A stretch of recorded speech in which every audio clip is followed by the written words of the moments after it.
When it comes to air quality, the bad news is that wildfires and air pollution have really degraded the quality of our air. But the good news is that we're all realizing that the quality of our air, and particularly the quality of our indoor air, is really darn important. I'm so excited to tell you about Puro Air because in 30 minutes, this device will remove allergens, dust, smoke, and gases from your room. It uses a stronger type of filter called a HEPA 14, and it filters pollutants at a microscopic level. I keep my Puro Air running upstairs where the bedrooms are all night. I love that it's quiet. Cleaner air just hits different, doesn't it? Check out everything Puro Air has to offer at getpuroair.com. That's getpuroair.com. One more time for the people in the back, getpuroair.com. Well, hello there, my friends, and welcome back. My name is Stephanie Safarian, and you're listening to another Headlines episode here on the Sustainable Minimalist Podcast. As of this recording, so as of Thursday afternoon, February 29th, there is a big fire happening in Texas. The Smokehouse Creek fire in the Texas Panhandle. As of this moment, it is still raging. By the way, this fire has grown to become the largest wildfire in Texas history. As of now, it has burned over 1 million acres across the Panhandle so far. This, of course, is a developing story. We also, at this moment in time, have zombie fires burning in Canada. We'll get to that story in a moment. But because of these fires, I thought to myself, let's do a themed headlines episode and let's talk about air quality. So on today's show, I'm bringing you 4 stories that have to do with air pollution and resulting air quality. And now the full health effects of polluted air, they're still unknown, but studies have shown that exposure to those fine particles, those PM 2.5s in the air, that exposure is linked with heart attacks, heart failure, strokes, and children and the elderly and people with other diseases, diabetes, heart disease, respiratory diseases. They are particularly vulnerable to the adverse effects from polluted, dirty air. Researchers at Harvard University did publish a study that showed that higher numbers of coronavirus and COVID-19 cases and deaths were among people who were exposed to wildfire smoke. And out this week, a new study finds that air pollution is tied to signs of Alzheimer's in brain tissue. Now, those fine particulates, those PM 2.5s, yes, they can trigger short-term respiratory problems. And that's because the particulates are so small. They're just 2.5 microns or smaller in diameter. They enter the bloodstream after being inhaled. And according to this new study, published again just this week, people who inhale higher concentrations of these particulates, like from diesel exhaust or other traffic-related air pollutants, they are more likely to have signs of Alzheimer's disease in their brains. So researchers, they examined tissue from 224 donors in Atlanta's metropolitan area who, after they died, they donated their brains to research.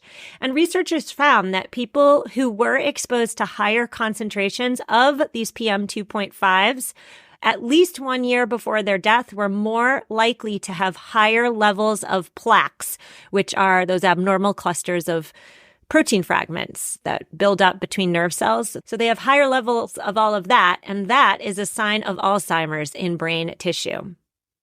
Now, I'm sure you're wondering, well, what about the genetic component? Yes, more than half of the donors did have the APO gene. That's the strongest genetic risk factor for Alzheimer's disease. But for the donors that were not already genetically predisposed, researchers did find a stronger association between traffic-related air pollution and signs of Alzheimer's. Now, I need to say, of course, this study does not prove that air pollution causes Alzheimer's, but according to the study's lead author, the research suggests that, quote, environmental factors like air pollution could be a contributing factor to Alzheimer's disease, especially in patients in which the disease cannot be explained by genetics. Now, you might be wondering, well, what else has research found in this arena? Well, this study is just the latest in a growing body of research that shows a link between air pollution and cognitive decline. Research has found that exposure to traffic-related fine particulate matter is correlated with reduced cortical thickness and thinner gray matter in the brain. This may influence information processing and learning and memory.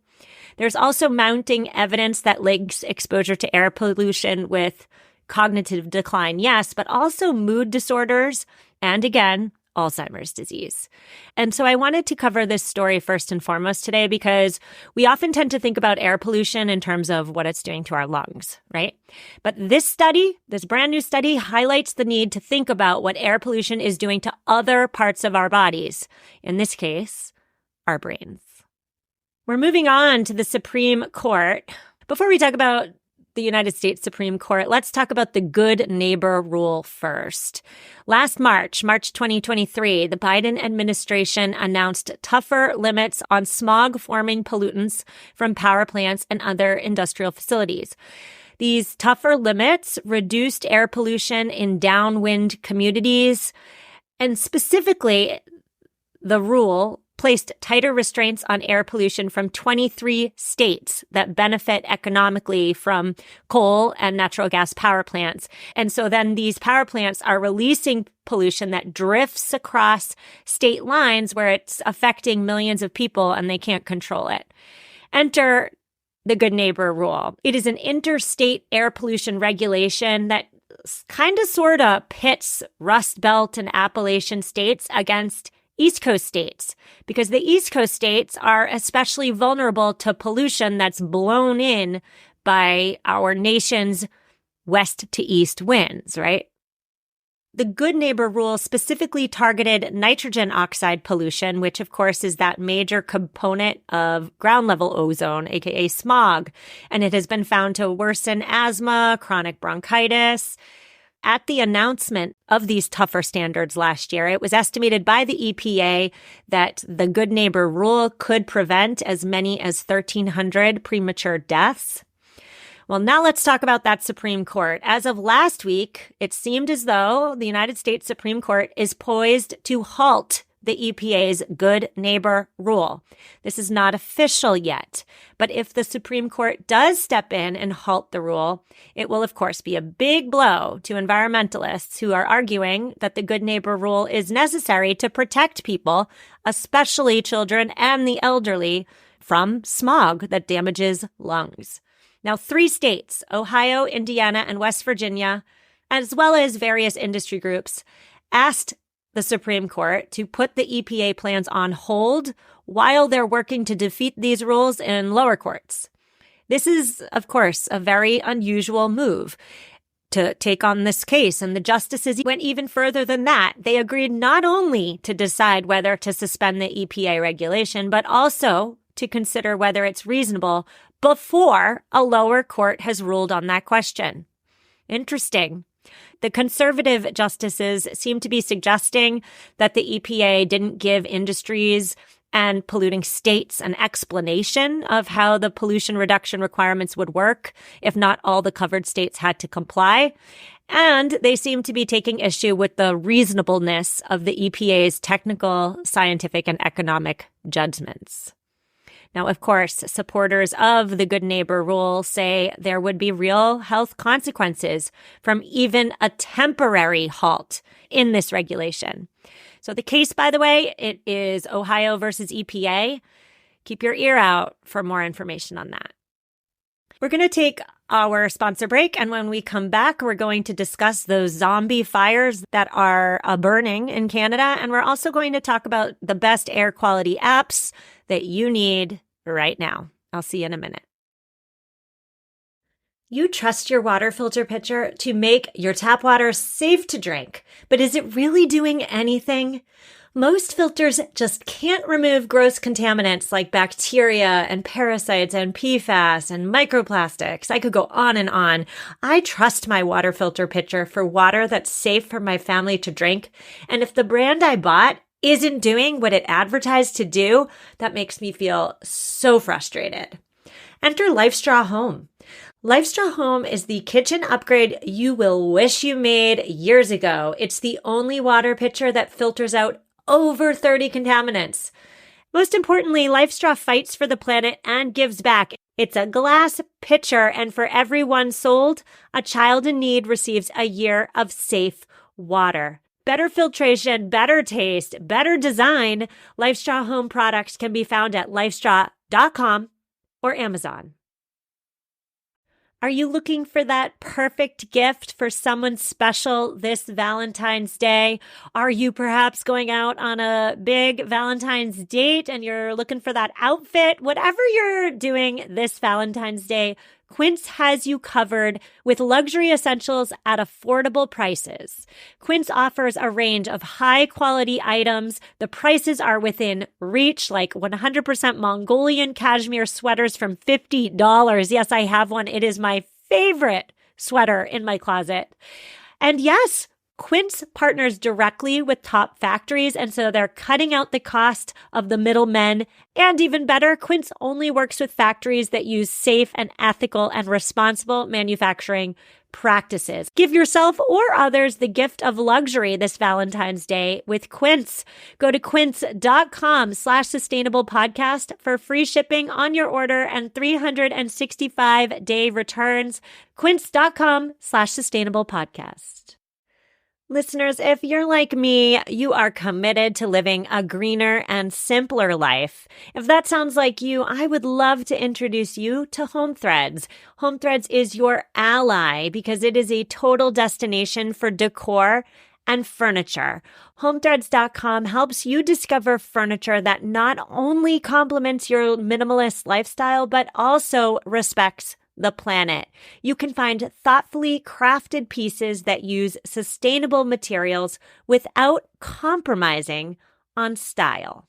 I have an outdoor bench from Home Threads, and I love that it's made of acacia wood. It is sturdy, it is strong, it's meant to last, and more importantly, it's made with renewable materials. No synthetics to be found here. Create a home that reflects your commitment to the environment. Visit homethreads.com/sustainable for 15% off your first order. Home Threads, love where you live. And we're back. Before the break, we discussed new research linking fine particulate matter to Alzheimer's disease, and we also discussed the Supreme Court stepping in to potentially halt the good neighbor rule. Now we're talking about zombie fires. Before we talk about zombie fires, let's talk about last summer, shall we? Last summer in Canada. Canada had an extraordinary wildfire season. You may remember the plumes of smoke that very likely descended over your home. Is it descended over my home last summer, especially if you live in the Midwest or the East Coast? Remember the horrible air quality we had because of those fires burning way far away up north in Canada? Yep, that was Canada's wildfire season last year. That wildfire season in Canada did shatter records for the amount of Canadian forest burns. The roughly 45 million acres that burned is more than twice as much as the previous record in any year dating back to 1983. According to the Canadian Interagency Forest Fire Center, more than 150 fires are still burning as of this moment in time across British Columbia and Alberta. Yes, that's right. 150 fires are still burning. They're burning underground. In some cases, they're burning under snow. And they're called zombie fires because they just won't die. They are staying alive by burning through peat. Peat is carbon rich. And when peat burns, peat releases more and more carbon into the air. Now, hotspots like these are normal, right? But what's not normal is how many of them are still burning in Canada. While, yes, the vast majority of these zombie fires are deemed under control by Canadian authorities, experts do worry that these fires are ready and willing to spread when spring comes, when winds pick back up. And so to my Canadian listeners, please know that according to the Canadian Federal Emergency Preparedness Minister, early reporting suggests that this year's wildfire season could be, very likely, maybe worse than last year's. Now, before we say goodbye today, let's talk very quickly about air quality apps. You might be wondering to yourself, well, how is air quality measured? Air quality is measured using a 500-point scale. It's called the U.S. Air Quality Index, also shortened as AQI. Numbers 0 to 50 are considered good air quality. 51 to 100 is considered moderate, and any number over 100 is considered unhealthy for sensitive groups like children, like elderly, like people with pre-existing conditions. If your air quality is above 200, it is recommended that sensitive groups stay inside. So there are a couple apps that are out there that you may want to pay attention to. The first for all of us is the EPA's Air Now app. You can check your air quality at a glance. You can get your AQI quite easily. It will tell you to limit your outdoor activity or stay indoors. And if you travel frequently, you can add additional locations on the Places tab. My favorite part of the EPA's Air Now app is the smoke tab. It's the best place for quick information on wildfires, especially if you live in a wildfire-prone area. Now, one other quick app for you is, and this is specifically for my allergy sufferers, it's the Breezometer app. It rates the amount of pollen from tree sources, so trees, weeds, and grass on a 1 to 5 scale. You can just tap the flower icon at the bottom, and you can view the 3-day pollen forecast for your area. And let me just say, too, if you have a smartphone and it is updated, know that the air quality updates on the weather app, they're likely quite accurate. iPhones, you can just scroll down past the weather forecast and you'll see the air quality for your area. Recent Samsung smartphones do also list the AQI in their pre-installed weather apps as well. So I kept it around 15 minutes today. I'm so proud of myself. We'll be back on Tuesday where we're discussing soil health, regenerative agriculture. I will see you then. Have an amazing weekend as always. Reach out if you need me. Rate the show if you like it. Thank you so much. And I'll see you Tuesday.